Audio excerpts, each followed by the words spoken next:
I didn't know it. I don't know who was more surprised, me or him. Hit him on the reel with a soft drag and like this. Now that's a nice fish. Yep. This is teamwork. Wait a minute, what'd you do with your rod? Or you letting Woody? Okay. We're going to tie in one of those feathers I just showed you, following the same rule to leave a tiny... Oh, brother.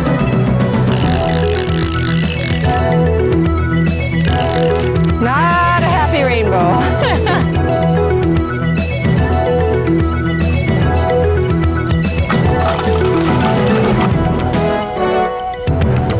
Bye-bye. Bye-bye. Now hopefully we'll come out exactly where I want to be. And we do. Okay?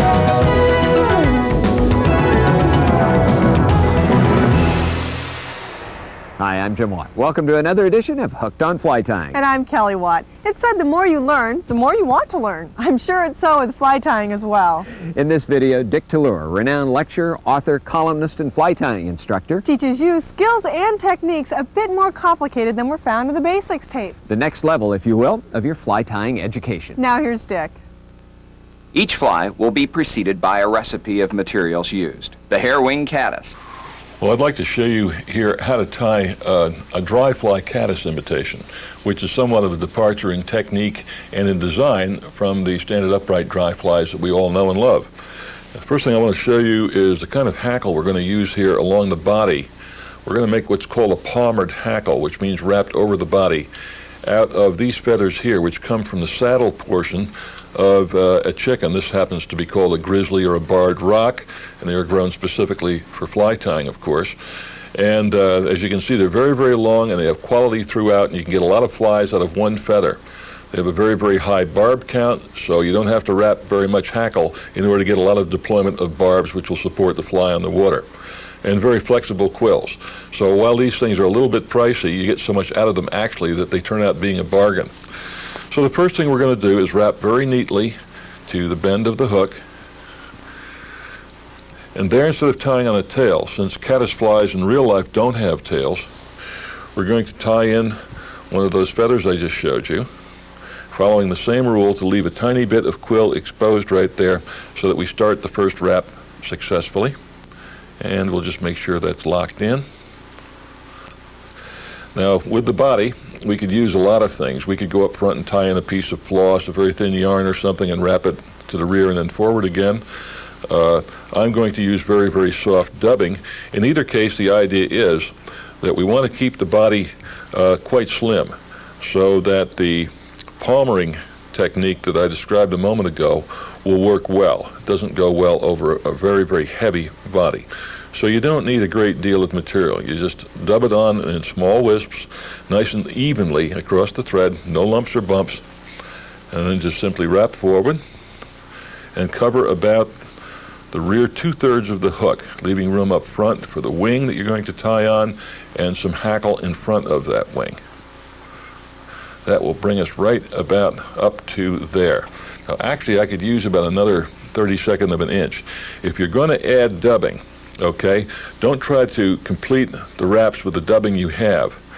Back off a little bit and redub and integrate the added dubbing with what's already on there. That way you don't have any gaps or bumps. See what I'm doing? I'm supplementing in an integrated manner to make it all come out smoothly. Now hopefully we'll come out exactly where I want it to be, and we do. Okay. Now we simply go back here, and you're not going to need hackle pliers to wrap this feather because of its length. And you're going to spiral wrap. In other words, the wraps are not contiguous one to the other.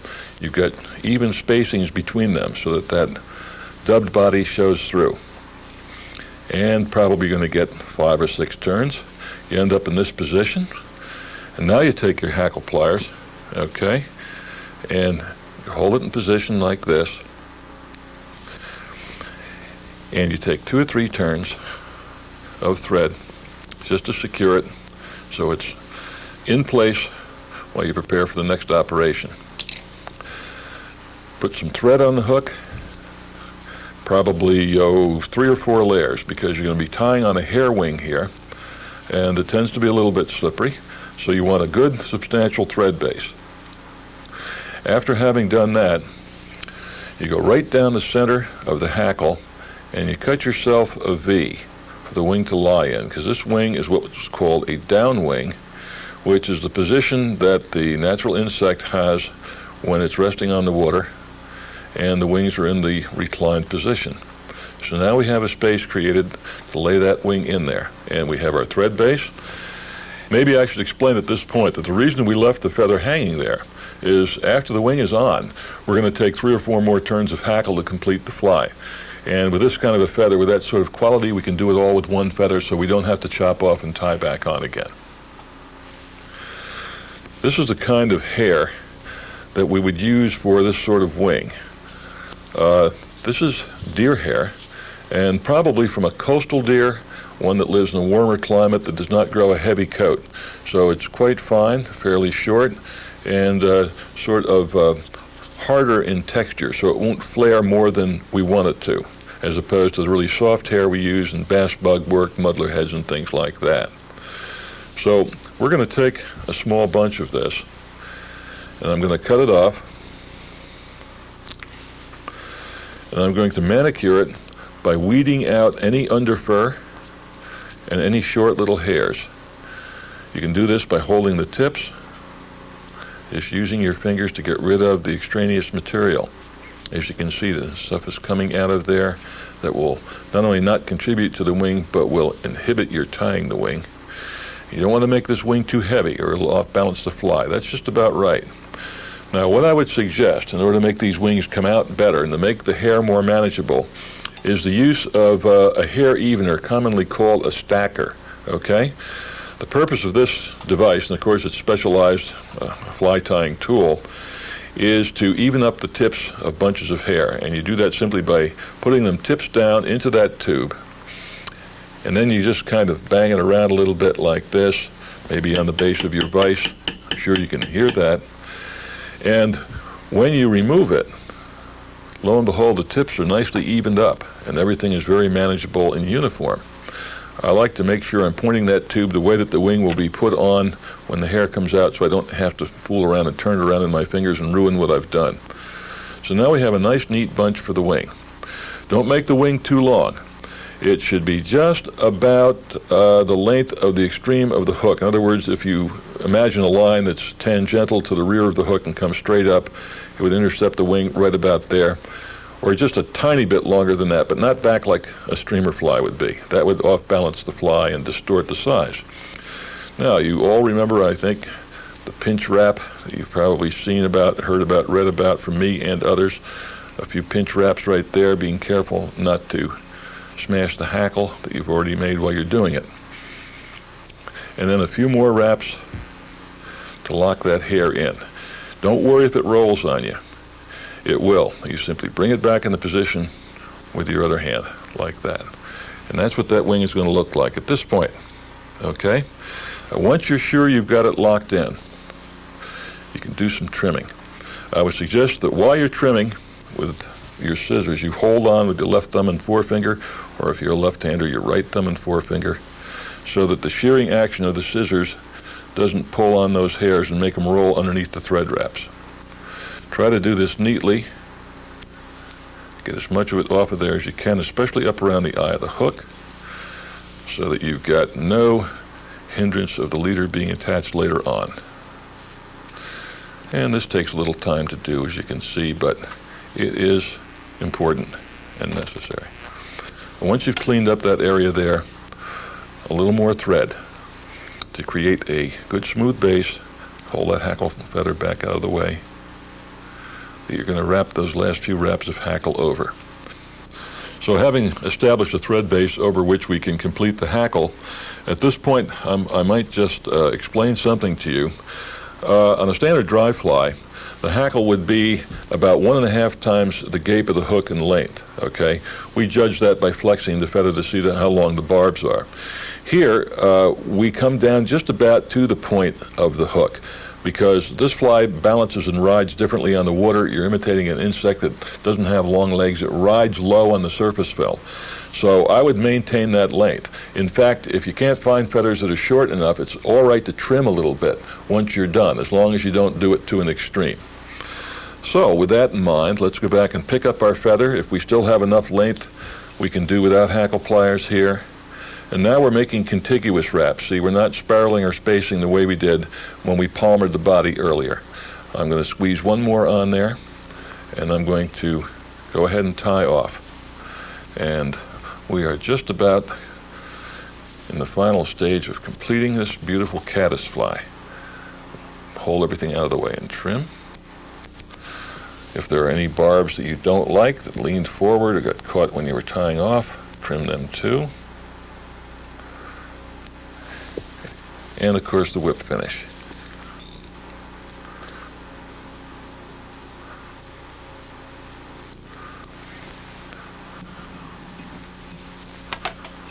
And there's a fly that I think you're going to find is very, very effective, not only when there are caddis flies about, but also as a general attractor pattern when you're fishing more riffly, broken currents, because it's a great floater and has wonderful life and action on the water. So with that, I give you the caddis fly. Hope it works well for you. A brown wolf. Well, now I'd like to show you how to tie one of the wonderful, wonderful wolves. Spelled W-U-L-F-F, not W-O-L-F. And of course, this was Lee Wolf's, one of his many major contributions to fly fishing and fly tying. And I might say that Lee did not name these after himself. Lee was not quite that egoistic. Dan Bailey took care of that later on. And of the many wolves that we have today, Lee only actually originated two, the white and the gray, and the rest of them came along under the aegis of other fly tiers. So here we're going to tie on up near the front and create a good substantial thread base, because the wings of wolves are, of course, made of various types of hair. In fact, that was what Lee originally called them, was simply my hair wing flies. And hair is kind of slippery stuff, so we need a good substantial thread base to support it. Note that the thread hangs right down from the center of that thread base, and we're about, 30% of or maybe a third of the way back from the eye of the hook. So we have plenty of room up front for hackle there and on both sides of the wing. Now, there are several types of hair you might use in wolf winging, okay? This is the most popular, and I believe was Lee's original. I could be wrong, it might have been bucktail, but this is calf tail. And they come in various colors, white, brown, black, and dyed colors and so forth. This happens to be a light brown, which is what this particular pattern calls for. You might notice that the hair is not exactly straight.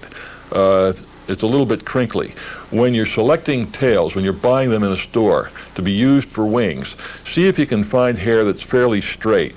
Okay, the crinkly stuff is fine for certain other applications, but you don't want it to be any more crinkly than you can help. It makes it harder to manage, as I'm going to show you in a moment.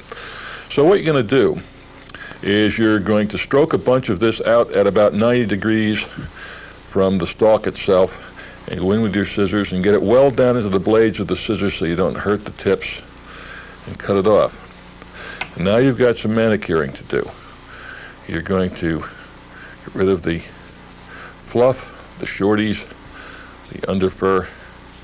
You simply hold it out by the tips and pull the stuff out towards the butt end.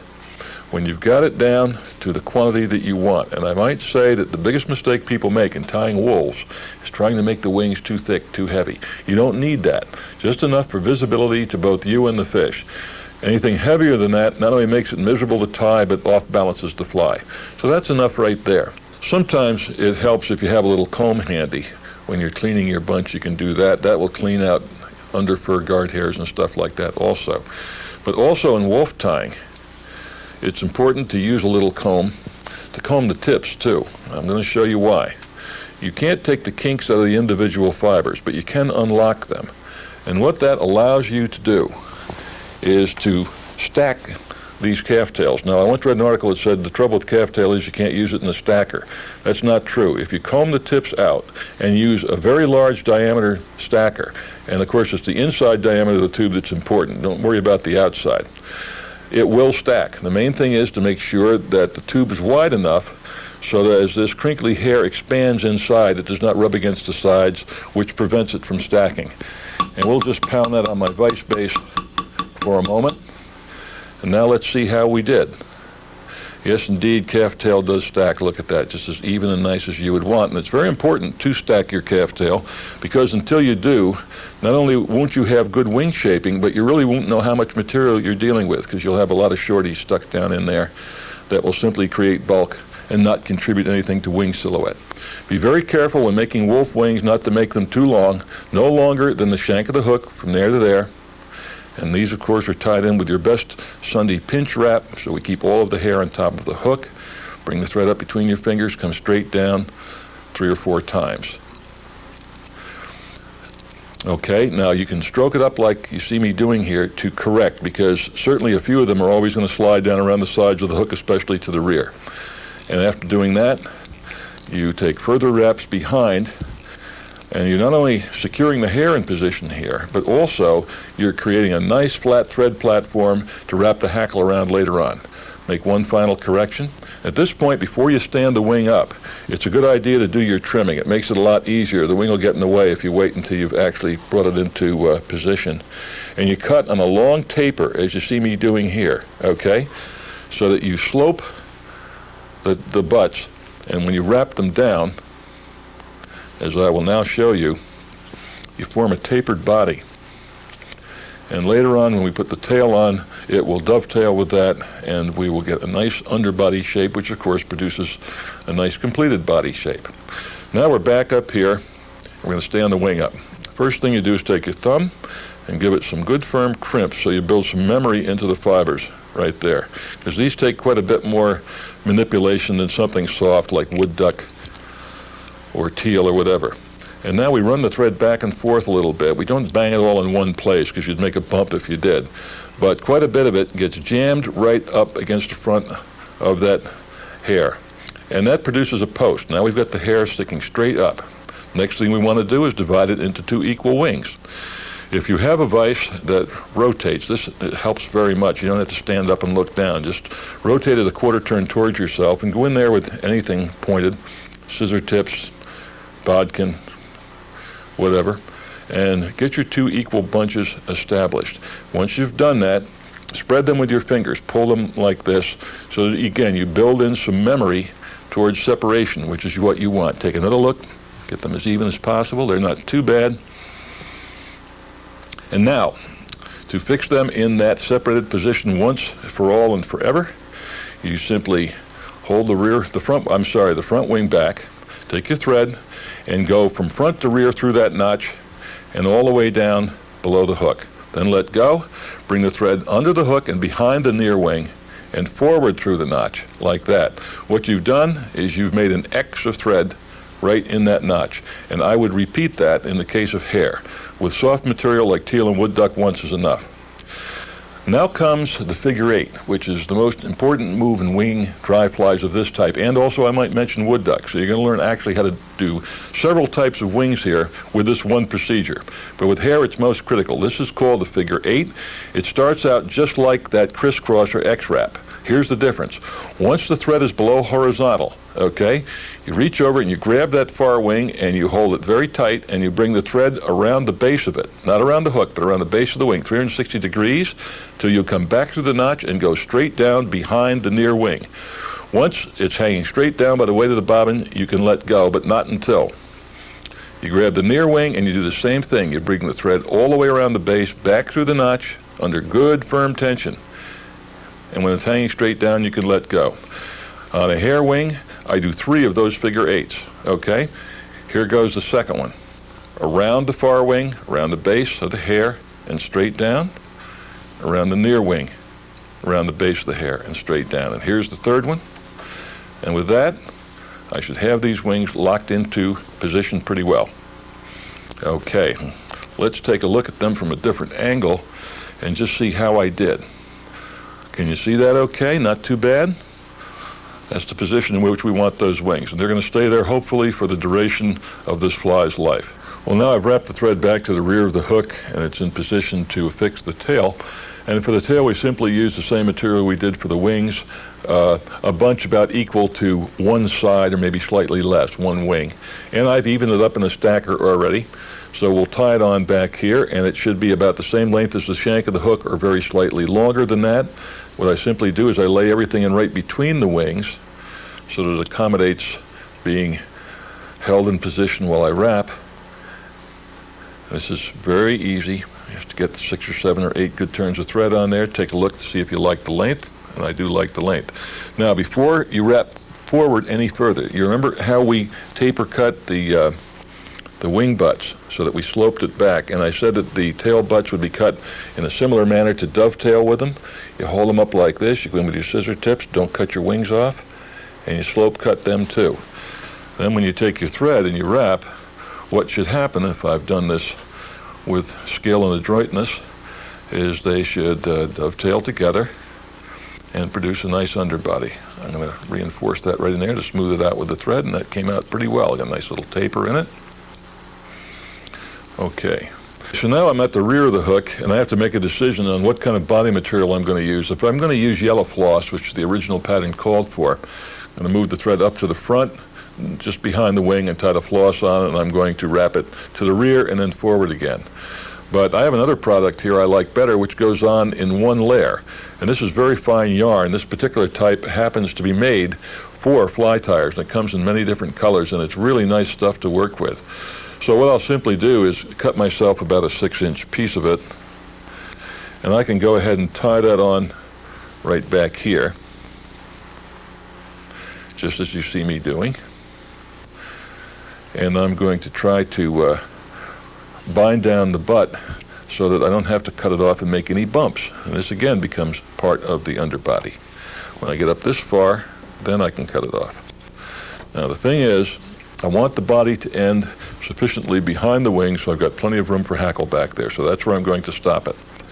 And now this is just a very simple, straightforward wrap, nothing to it. As you can see, the uni yarn covers beautifully with one layer.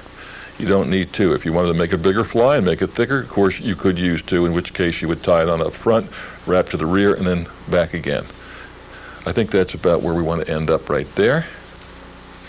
So we'll simply tie off. And now I'll show you a little trick. And this is an option, but I kind of like it. If you will notice, when you make a hair wing, this is rather bulky material, you've created some bulk on top of the hook back here that you don't have up front.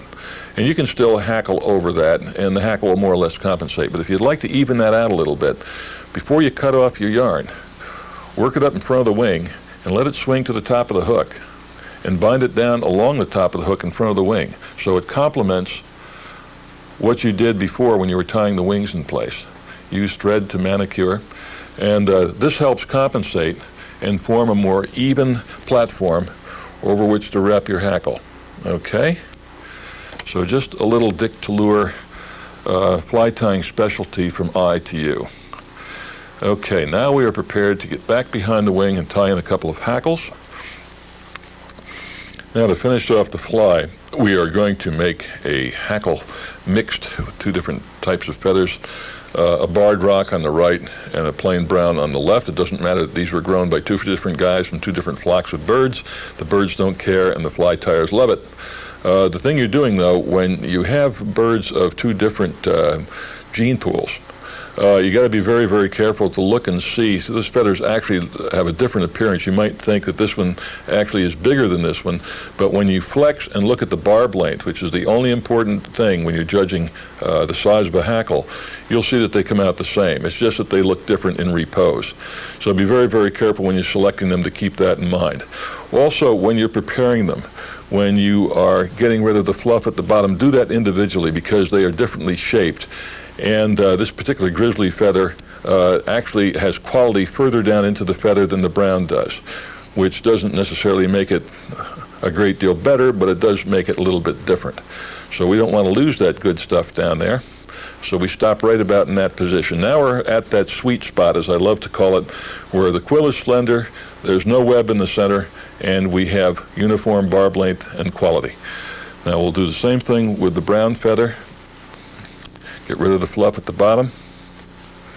And we'll work our way back up into the quality area. This is a pretty nice feather. Quality goes well down into it. I might mention that if you do have a tiny bit of web in a dry fly's hackle, you might see just a little bit there. That's okay, as long as you don't have a lot of web and as long as the other factors are compensating. Good barb count, good barb strength.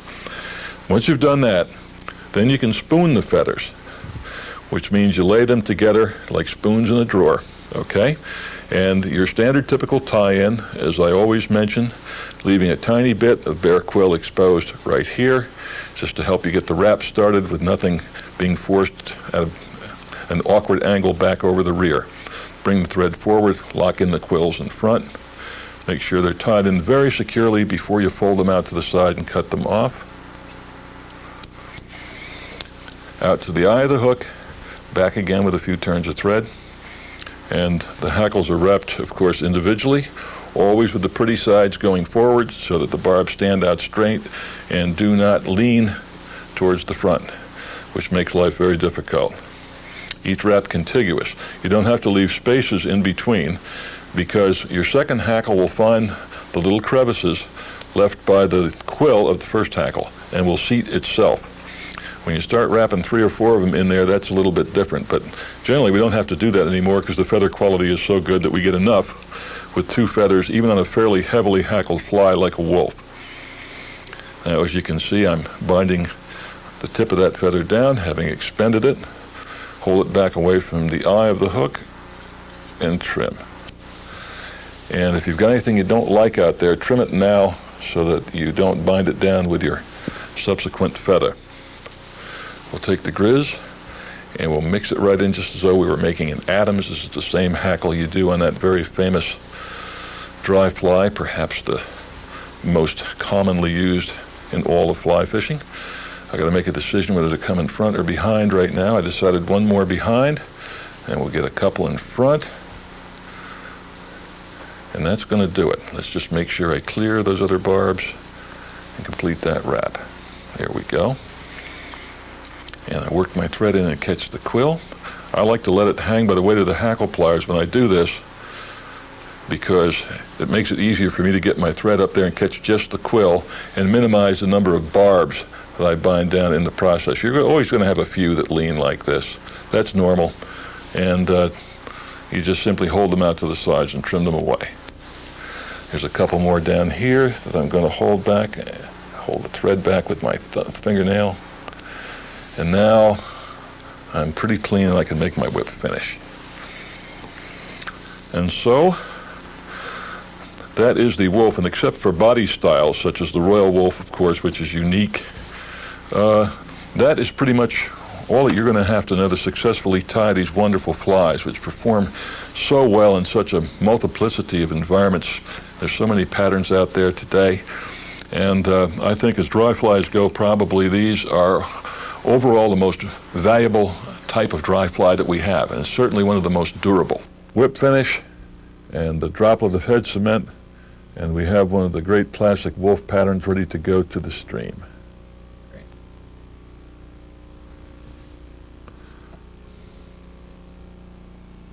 Next, a muddler minnow.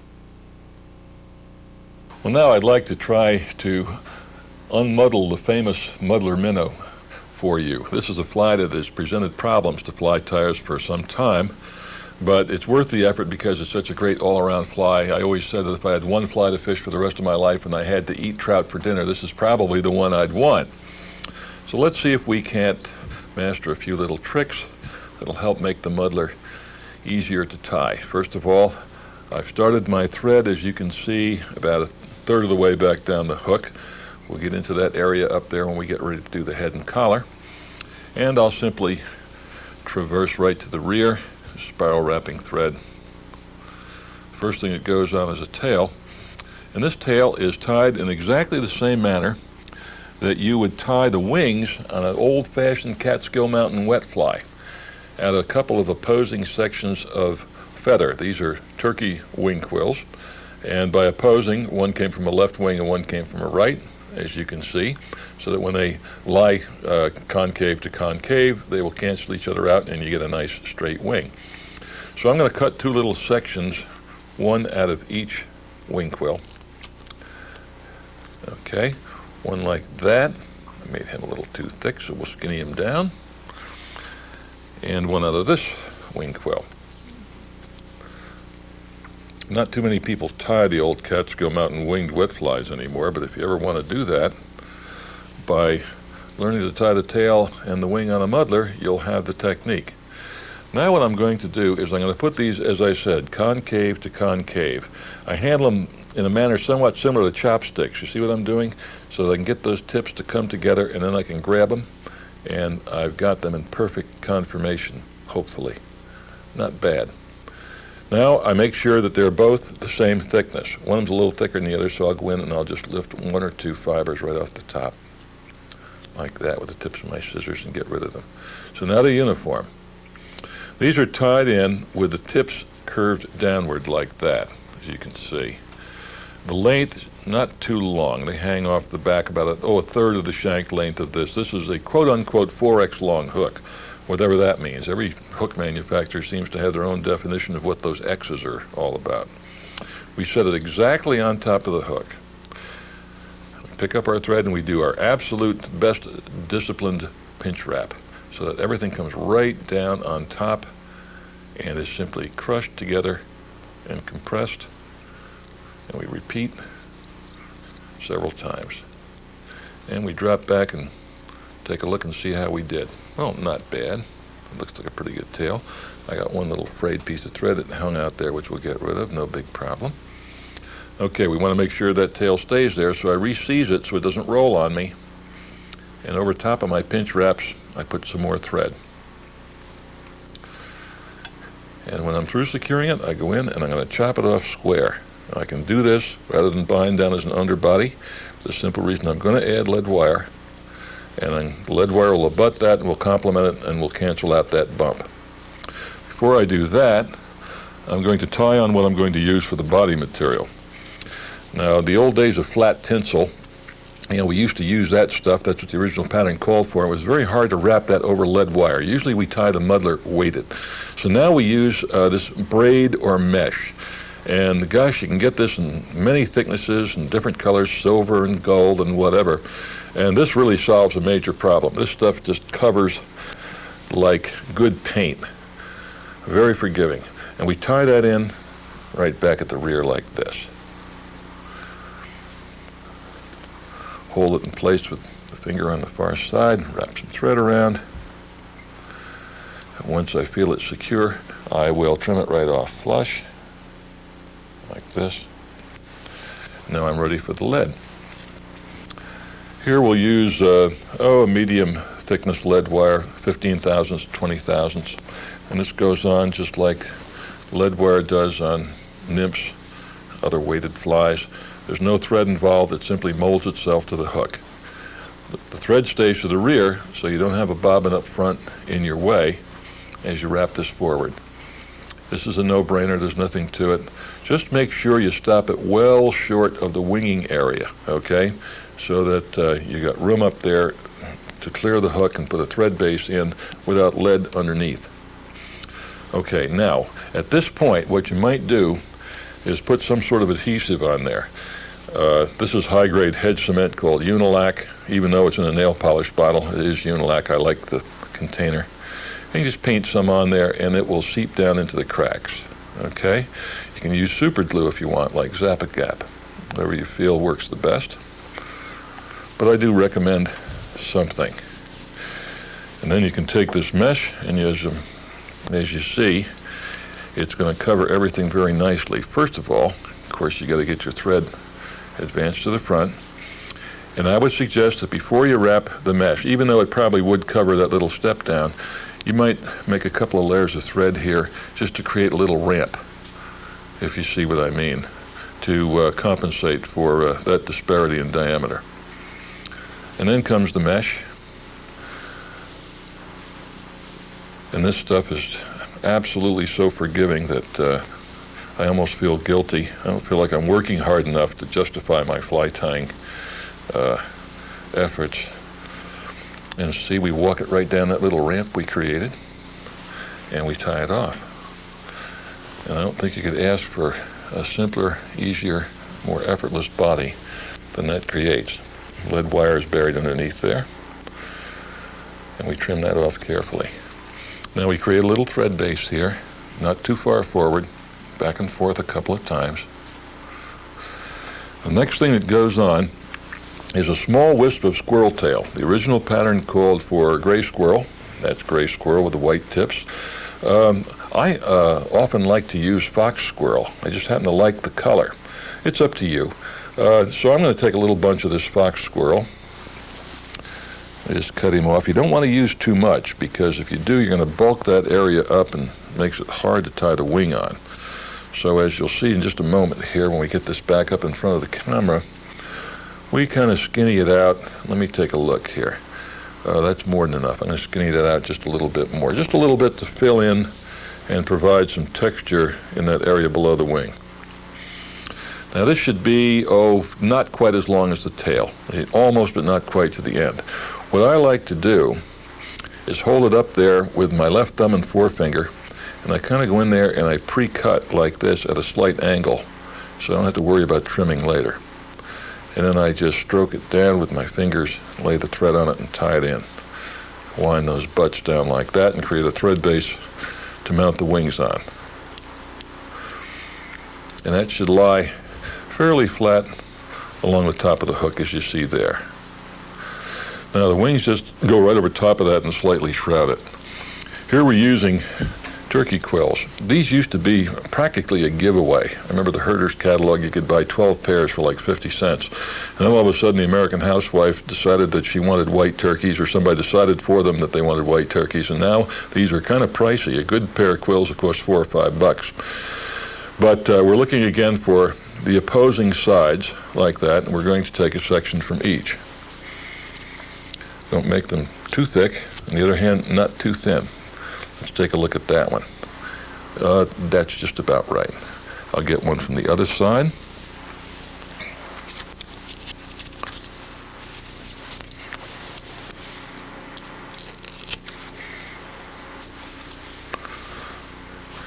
This is just like we did with the tail. These get laid together with the two curved sides opposing each other. Okay? Tips are even. We hump them slightly so that we get that kind of a shaping.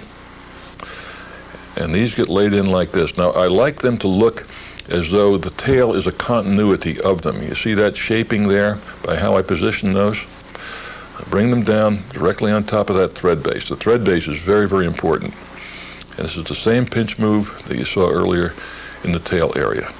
On thicker sections, sometimes it helps if you follow the materials down with your fingers. As you see me rotate my left thumb and forefinger slightly downward, it helps the thread crush and compress that material down on top of the hook. So a few more pinch wraps, and we take a look at what we did. And there we have our wing in position. It's very, very important to bind this wing down completely. You actually tie the muddler in two separate operations, as though it were almost two flies. The two operations isolated from each other. And you got to get that wing completely locked down and everything all manicured before you do anything else. Because when you start spinning hair, if it begins to interact with what you've done before, either the wing or the body or whatever, you've lost everything, because it will rotate that wing right around to the side or the bottom of the fly, and you will have lost it. So we'll bind the butts down. And now that part of the fly is completely done and isolated from what comes next. We still have plenty of room up front, okay? At this point, I'd just like to show you something very quickly. I mentioned that there's what we call a good side to the feather. That's the leading edge where you have that nice, neat-looking material, and that's what we've always used traditionally. Isn't it a shame that we can't get double utility out of the feather by using this other side of the feather here, which curves the wrong way and is somewhat softer? Well, you can do it, and I'm going to show you how, okay? Simply stroke it out to 90 degrees like this, so it sticks straight out from the quill. And go in like this and cut a double width. There's one wing width, and there's two wing widths. And pull it off, stroke a little bit more so you make sure that everything goes straight out to the tips, reposition it like that, And what you simply do is you fold it with those two sides facing outwards. And I didn't fold it quite in the middle, so I'll do it again. And you can do like you did before to even it up so both sides are the same width. And there you've got yourself a very, very passable wing. If you need to trim a little bit out on the ends, that's fine too. You can use your curved scissors or whatever. So I just thought I'd show you that in passing, just so that you can get double utility out of these very, very expensive quills, which are becoming harder to get all the time. And you can use that, of course, for both the tail and the wing. Before we get into the deer hair operation per se, just one thing to consider. Traditional wisdom has always been that you left the hook shank bare out here and spun over bare hook. That has the advantage of making it a little easier to spin the hair, but also sometimes flies tied over bare steel come apart. I like one thin layer of thread to spin over, and that's all. It'll still work, and I think I get a more secure bind that way. So now for the deer hair that we're going to use for both the collar and for the head. Okay, the important thing is to pick hair that will flare somewhat and still form a pretty collar. So this is kind of medium textured hair. This is deer rump hair, okay? And we're going to be intercepting it right about there, and it still looks to me as though that's soft enough that the thread will spin it and flare it, and yet it will not be so far out of control that we'll have a collar that sticks out like hackle instead of laying back in the cornucopia around the wings of the fly. So I'm going to cut a piece off, and of course we're going to do a substantial amount of manicuring and cleaning out here. I have my little comb, and that will take care of a lot of the under fur, under hair in there, and little shorties and so forth. You can help out with your fingers. Quantity is important. You don't want to try to do too much at once. That's just about right. The diameter of a regular pencil that you would write with is kind of the guideline that a lot of the deer hair mavens use.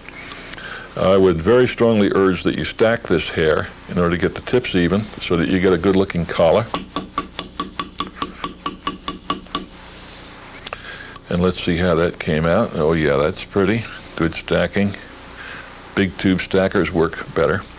The last thing we do after we decide how long we want our collar to be, and I don't like my collars to be too long. About that length is about right, maybe a little bit longer. Once I've established that and I grip it, I shorten up the butt sections here, and you'll see why I do this in just a minute when I spin this hair on. Okay, I'm going to take this hair and I'm going to lay it on the far side of the hook. Hold it like that. Tighten up my thread by spinning it clockwise. I take my first loop and very little tension, just enough to lay it against the material. My second wrap of thread goes right over the first one, directly over the first one. Begin to tighten a little bit like that. I get about halfway through my third wrap and I tighten, and at the same time, in an organized, orderly fashion, let go. What happens there is you actually lose about, 3/4 of a turn of thread with the rotation. But as you can see, it deploys and you get a nice looking collar. You might get one more wrap in there right through that area, and you bring these butts back and make them stand up straight. And now you can see why I wanted to shorten them up, so that it makes it easy for me to bring the thread through them and get up front. If I'd left them long, I'd be binding some of them down when I made that little move. And now I'm going to run some thread up against the front of them to try to keep them up straight, stroke them back a little bit, then move the thread forward just a little bit, and that's the position in which we're going to put our next bunch, which will form the head. Okay, now the thread is positioned a little bit ahead of that last bunch of hair for the next operation, which will be to complete the head. We take another bunch of deer hair, similar to the first one, okay? And we go through our clean out procedure again, as I showed you before, getting that stuff out that would cause it to bind and not spin properly. We do one thing differently, okay? Since the collar consists of tips like that, we want to know what's collar and what's head so that we don't cut off the collar part when we're trimming. So since this is going to be head, we pre-trim. We get rid of all the tips like that so that we're actually working with a bunch of hair that looks like it's all butt material.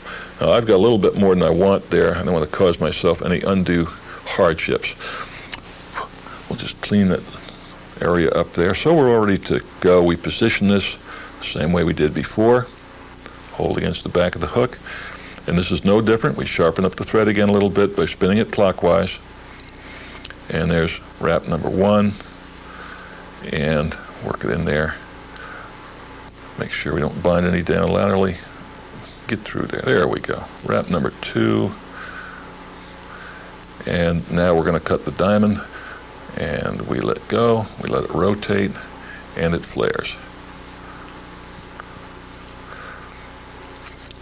Now, as you can see, by trimming those butts and shortening them up, you can work a little bit more thread in there just for added security. And then you're going to pack this stuff, okay? There are packing tools available, and when you're making bass bugs and bombers and that sort of thing, you're going to need it. For the muddler, you can do it sufficiently since there's only a couple of bunches on there just with your fingers. Once you've packed it, hold it back, work your thread through and up front. Stack a little thread up against the front of the hair, and we're going to make our whip finish. This is where the Mattarelli whip finishing tool really comes in handy, because look what you can do.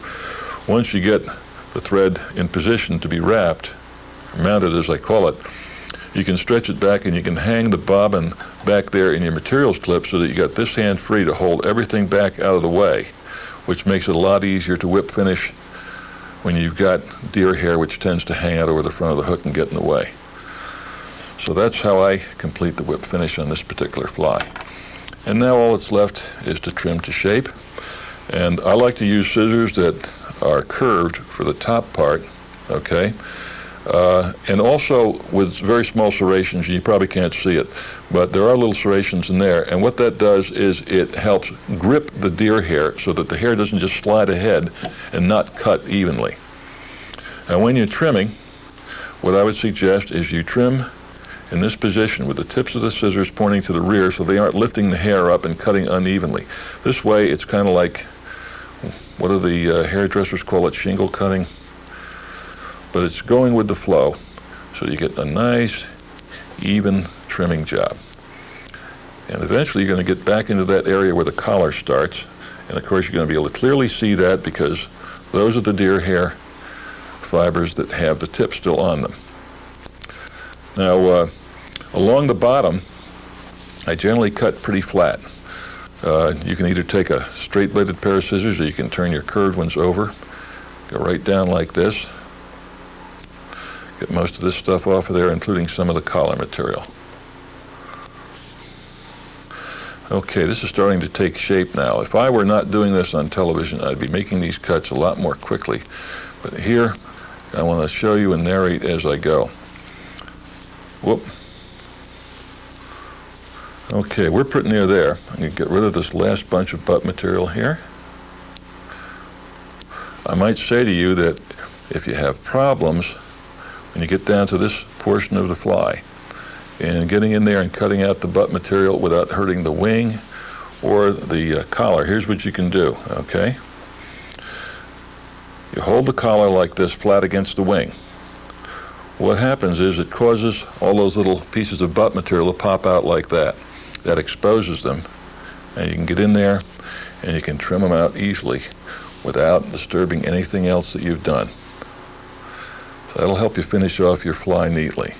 Not that these have to be neat, but you know how we fly tyers are.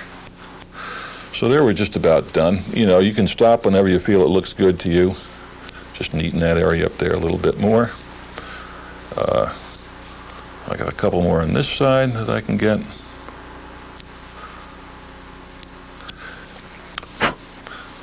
And I think that I'm going to declare this muddler done. He's ready to go out and annoy the fish a little bit. Now the Adams parachute. Well, now let's do the ever-popular Adams parachute, an unusual and very, very fish-productive fly pattern. First of all, I've created a thread base here with the thread hanging down from the middle, just as I would for any dry fly, just about in the same position. We're going to put an upright white post on here. there's a number of hairs that can be used, calf tail, calf body hair, whatever. This is bucktail. It doesn't look like it'll work, does it? Because it's kind of long and scraggly. But let me show you. When you put a little bunch of it in a stacker and even up the tips, comes out like that, it makes an absolutely beautiful post. The tips, by the way, are quite fine. And actually, it's one of the nicest materials you might use for this application. There's one wild one there I'll get rid of. There's always a wild one. Now, a caution.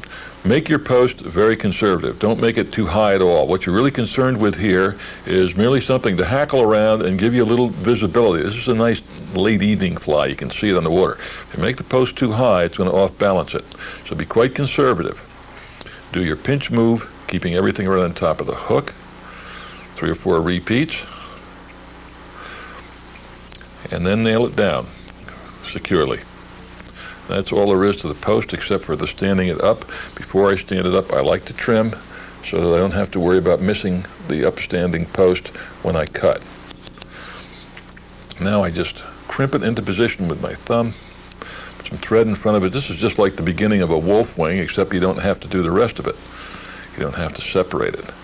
And once I like where it's standing up, what I like to do is just put a couple of wraps of thread around the base of the post, working counterclockwise like this, okay? Just maybe 3. That just brings it together. So there's my post, and I just wrap to the rear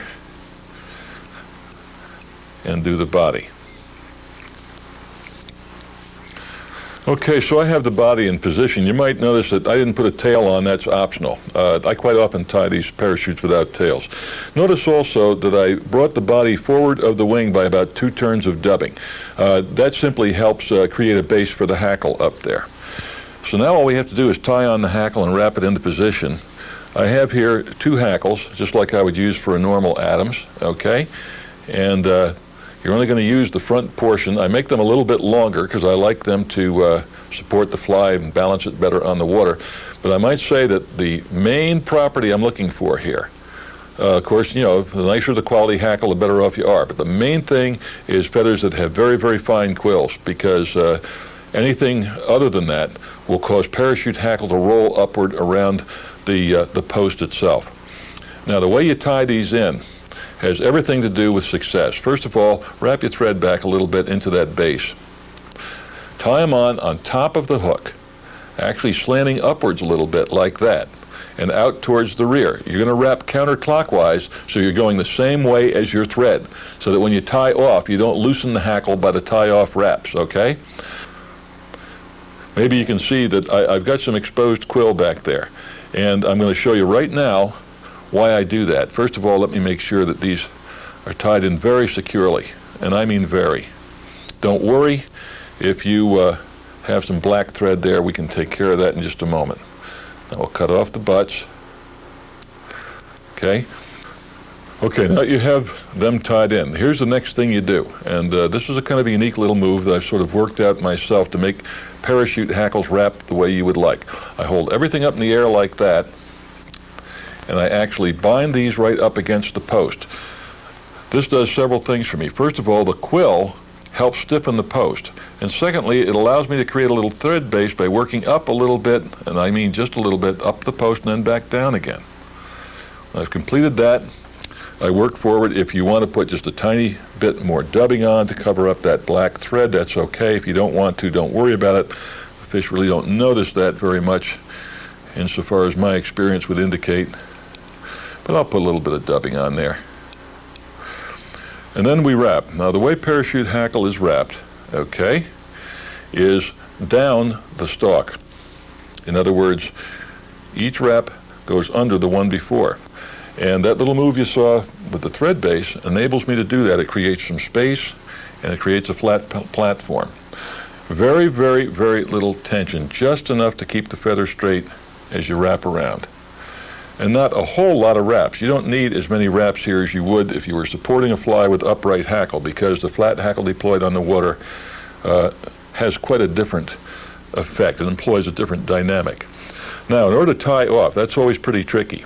I let the hackle pliers hold the feather by virtue of their weight, and I very, very gently lift these, okay? They'll fall right back in position if I don't abuse them too much. And then I can get my thread in there, and I can bind that down. Okay, see them fall back into position? I hold this out to the side, and I trim away any excess. Okay, now I'll do the same thing with the second feather. Again, wrapping counterclockwise. Coming down the stalk, just laying those in with virtually no tension. You put tension on them and they're going to start to flare all over the place and go where you don't want. So now we're getting that nice, pretty mixed hackle. It's like you would for an Adams, except that it's flat. That's what my old buddy Dud Soper used to call these, flat hackled flies. And boy, he knew how to fish them. I want to make sure that that final wrap goes below everything else. And I lift again and do my tie off.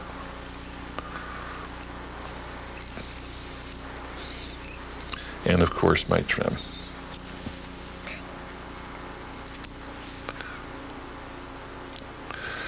Now just one final little thing. If you're having problems with hackle riding up the post, which has traditionally been the problem with hackling these flies, that should correct it, that move I showed you where we tied the feathers up like that. But if it does not, what you can always do is make yourself a cute little tool out of a paper clip. Now this is quite crude but quite effective. And you can bring it down over the top of the post like that. Make sure you get all the little hairs inside there, okay? And you can flatten down the hackle, as I'm doing here. See that? And then you would take a tiny drop of Zap-A-Gap and you would put it right there. And that'll hold that in position. It dries very quickly. You just rub it with the tip of a toothpick. You take that off, it flattens out your hackle. But this one came out pretty good by itself, so I don't think I'm going to have to do that. But I thought I would let you know. Next thing to do is whip finish. And here again, the Mattarelli whip finishing tool comes in handy because you can work in, around at an angle like that and get those requisite number of turns in place. And then dismount and cut your thread. And you have an Adams parachute all ready to go out and cast onto the flat pools where those ever-demanding, scrutinizing brown trout will calibrate your leader for you. But I'll tell you, this is a very effective fly in tougher situations, especially as the light is failing. And I just think you're going to love tying it and fishing it. There's a wide variety of other tying videos in our Hooked on Fly Tying series. 4 from gifted artist and fly tyer Renee Harrop. The life cycle of the mayfly. The life cycle of the caddisfly. Tying with turkey feathers. And Renee's favorite flies. From well-known author, columnist, and fly tying instructor Dick TALLEUR, Learning to Tie Flies with Dick TALLEUR, Step 1 for beginning tyers. Learning to Tie Flies with Dick TALLEUR, Step 2 for beginning tyers. Classic streamer patterns. Innovations in contemporary fly tying. Classic dry flies, Volume 1. Classic dry flies, Volume 2. Classic wet flies and nymphs.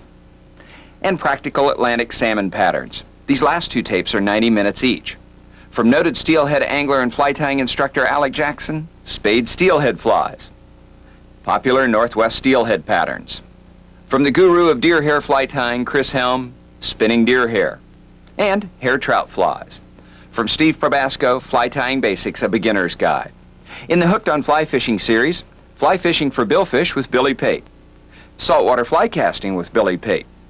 The Bonefish School with Steve Ray Jeff and Friends.